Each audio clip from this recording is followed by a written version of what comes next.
Apa boleh saya mempresentasikan dalam bentuk slide atau menjawab pertanyaan? Silakan, Pak. Dengan slide juga silakan. Oke, baik, terima kasih. Bapak Ibu sekalian yang saya kasih dan saya cintai dalam Tuhan Yesus Kristus. Perkenan saya untuk mengetengahkan slide dari paparan malam hari ini mengenai bagaimana kita bisa menyikapi COVID-19 ini. Apakah sudah keluar slide-nya? Ya, sudah. Saya. Oke. Tinggal di full screen. Oke. Baik, kita mulai dari paparan saya. Terima kasih atas kesempatannya. Jadi pertama saya mau mengatakan Bapak Ibu sekalian yang saya cintai, bahwa kita memang hidup sebagai manusia ini berhidup bersama-sama dengan berbagai mikroorganisme, baik itu virus maupun bakteri. Namun apa yang terjadi apabila kita menyalahgunakan apa yang harus kita lakukan sebagai manusia dengan misalnya makan makanan yang mestinya tidak kita makan atau makan makanan yang tidak dibersihkan dengan baik, yang terjadi adalah banyak virus-virus maupun bakteri yang bisa masuk ke dalam tubuh kita. Nah, ini contoh dari salah satu adalah Wuhan supermarket di mana berasal virus dari SARS-2 COVID-19 ini. Nah, kalau kita lihat semua virus itu, semua yang kita hadapi, baik wabah-wabah mulai tahun 2000 atau sebelumnya, itu adalah berasal dari binatang. Mereka adalah virus binatang. Kemudian karena kita makan atau kita terpapar pada mereka, sehingga virus yang tadinya virus binatang menjadi virus kita, virus manusia. Jadi pertanyaan Pak Lukas tadi baik sekali, saya jawab bahwa virus ini adalah sebenarnya kelihatannya menurut data-data bukan buatan manusia, tapi karena keteledoran manusia memakan salah satu binatang atau keterpaparan dirinya terhadap virus binatang yang harusnya tidak menjadi manusia, tapi karena sudah terpapar banyak, sehingga itu menjadi virus kita, virus manusia. Nah, Bapak Ibu sekalian, saya membawa Anda sekalian ke dalam history sejarah pandemik bahwa memang di dalam hidup manusia, hidup kita ini, selalu ada saja wabah. Wabah yang paling terakhir, yang paling banyak memakan banyak orang adalah pada waktu tahun 1918, yaitu yang disebut sebagai Spanish flu. Dan waktu itu berjuta-juta orang meninggal di seluruh dunia. Nah, pandemi tersebut sekarang kelihatannya mulai lagi terulang dengan adanya COVID-19 ini. Jadi kalau kita lihat, sejak tahun 2000 banyak sekali virus-virus yang baru yang sudah masuk ke dalam tubuh manusia yang berasal dari binatang. Misalnya saja SARS, MERS itu di Middle East, kemudian Ebola di daerah Afrika, kemudian Hong Kong swine flu juga ada, bird flu dan lain-lain. Sehingga ini kita harus berusaha bagaimana kita meningkatkan sistem imun kita agar apabila ada virus-virus baru di kemudian hari yang mungkin saja terjadi, kita tidak terjebak seperti virus COVID-19 ini, dan kita sudah mulai siap untuk menghadapinya. Jadi Bapak Ibu sekalian, saya tunjukkan di sini adalah foto daripada virus SARS-CoV-2 ini. Sebelah kiri ini diambil dari manusia di Amerika. Kelihatan sekali bahwa di antara bola-bola yang kuning dan merah ini ada biru-biru ini namanya spike. Inilah coronanya, di mana dia akan berikatan dengan reseptor di manusia. Yang kanan juga ini adalah dari transmisi scanning mikroskopi yang berasal dari pasien juga di Amerika. Nah, kalau kita lihat sebelah kiri ini Bapak Ibu sekalian, SARS kelihatannya tidak menginfeksi banyak orang di dunia. Namun kalau kita lihat COVID di sebelah ini, di bawah ini, kita lihat hampir semua negara sudah merah. Dan kita lihat di situ densitasnya ada yang lebih tinggi daripada yang lain. Misalnya saat ini, Amerika adalah epicenter yang paling besar di seluruh dunia saat ini. Maka Bapak Ibu sekalian bisa dikatakan bahwa SARS-CoV-2 ini adalah virus yang lebih poten, yang lebih virulen, yang sangat bisa memberikan keparahan kepada hidup manusia, kepada kesehatan kita, sehingga kita harus hati-hati menyikapinya.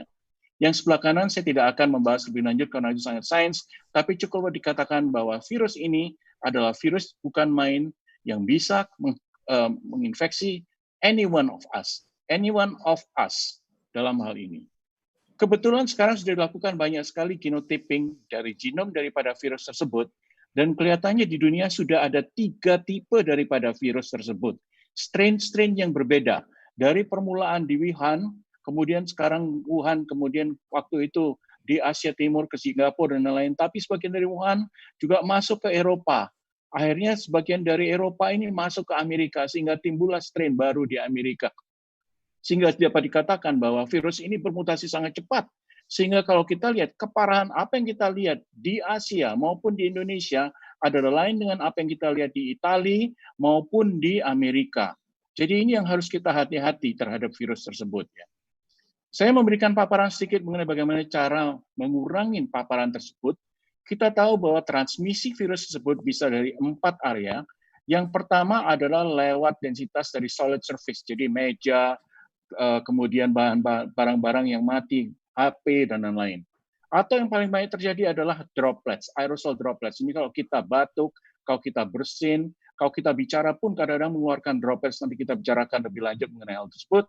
Juga mengenai shake hands, berjabat tangan, makanya kita tidak bisa sebaiknya mengurangi jabat tangan. Dan akhirnya apabila tangan yang kita yang kotor terhadap virus di dalam tangan, maka bisa menginfeksi daripada tubuh kita lewat mukosa, baik itu lewat hidung, lewat mata, maupun lewat mulut kita. Jadi permulaan saya tunjukkan pada Bapak Ibu sekalian, ini contohnya, ini adalah solid surface, yaitu benda-benda mati, di mana virus-virus corona ini bisa tinggal dan hidup di barang-barang yang mati ini. Contohnya aja, HP kita adalah punya gelas di situ, ada kaca. Kita lihat di sini, bisa virus tersebut bisa hidup sampai 4 hari. Kemudian kita lihat di kertas, bisa sampai 4-5 hari, dan lain-lain. Jadi virus ini benar-benar virus yang benar-benar bebal, dalam arti dia bisa hidup dimanapun juga, tidak hanya dalam sel, tapi juga barang-barang yang mati. Jadi ini adalah suatu hati-hati kalau kita menerima makanan, mungkin dalam makanannya baik, tapi wadah makanan yang harus kita bersihkan sebelum kita makan makanan tersebut. Yang kedua adalah droplets. Nah ini yang paling baru yang kita dapatkan. Ini dari New York Times Magazine, baru saja dilaporkan tanggal 20 April tahun 2020, sebelah kiri ini. Ini adalah kejadian di mana orang mendapatkan COVID-19 adalah karena AC. Jadi kalau lihat di sini A1 ini adalah seorang yang tidak punya simptom, dia asimptomatik, dia karier, kena AC, dan yang di blowing di sebelah kanan ini, tapi semua yang merah-merah ini akhirnya dia terjangkit COVID, mempunyai virus di dalam tubuhnya. Ini semua simptomatik semua gara-gara AC blower yang karena didapatkan ini pada orang yang A1 ini adalah tidak mempunyai simptom. Jadi hati-hati Bapak Ibu sekalian, maka yang paling penting di sini adalah social distancing, tinggal di rumah, tidak ketemu siapapun juga karena kita tidak tahu siapa yang membawa virus tanpa ada simptom dan lain-lain.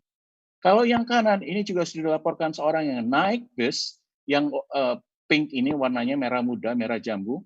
Dia tidak mempunyai simptom juga, tapi ternyata yang kuning-kuning ini ketika dia keluar, dia juga mempunyai yang kuning-kuning, yang oranye ini juga mendapatkan simptom setelah orang yang berwarna pink ini keluar daripada bus ini. Jadi kembali lagi, pada keadaan di mana dia ber-AC, kita tidak tahu siapa yang simptomatik, siapa yang tidak simptomatik tapi punya virus sebagai karier, sehingga mungkin saja kita terjangkit virus dari area ber-AC. Maka Bapak Ibu sekalian, kita harus melakukan social distancing, tinggal di rumah, tidak ketemu orang, dan lain-lain. Dan apa mekanismenya, bagaimana kita bisa mendapatkan virus tersebut? Ternyata virus tersebut dibawa oleh sebuah area yang disebut sebagai airborne aerosol. Dan kalau kita lihat bahkan di sebelah kiri ini, apabila seorang bersin dan lain-lain, dia bisa sampai virusnya bisa sampai 10 meter. Jadi 10 meter dia tempat berdiri atau dia duduk, bersin tersebut membawa droplets, di dalamnya ada virus sampai 10 meter. Jadi Bapak Ibu sekalian, makanya kalau kita berada di suatu area, di suatu gedung yang besar, dekat apalagi berdekatan, sampai berjauhan pun kita masih bisa mendapatkan virus-virus tersebut. Makanya paling penting saat ini adalah tidak bertemu dengan orang lain dan tinggal di rumah, mengisolasi sendiri rumah sendiri-sendiri sehingga tidak terpapar terhadap virus tersebut.